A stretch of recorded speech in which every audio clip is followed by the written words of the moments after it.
चलिए, पहला question DPSP के बारे में है।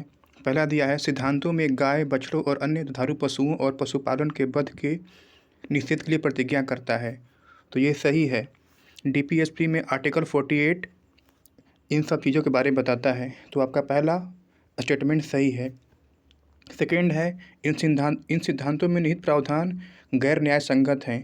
तो आपका स्टेटमेंट भी 2 भी सही है, क्योंकि अगर आपका डीपीएसपी में जो भी चीज़ लिखा गया है अगर आपको नहीं मिलता है तो आप उसके लिए आप सुप्रीम कोर्ट में नहीं जा सकते हैं।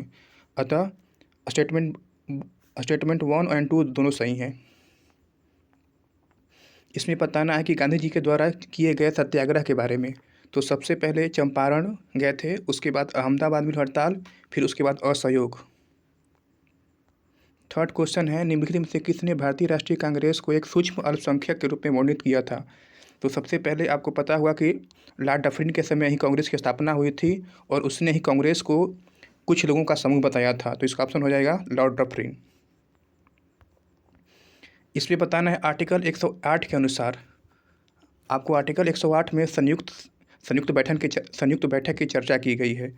इसमें क्या लिखा है? आर्टिकल 108 के अनुसार राष्ट्रपति को एक वर्ष में कम से कम 2 बार बैठक बुलानी है। ये बात नहीं है। आर्टिकल 108 में लिखा गया है, आर्टिकल 108 में ज्वाइंट सेशन की चर्चा की गई है। अगर किसी बिल पे मतभेद होता है तो दोनों को, लोकसभा को राज्यसभा को बुलाकर एक संयुक्त सेशन हो सकता है। राज्यसभा का अध्यक्ष संयुक्त बैठक की अध्यक्षता करता है।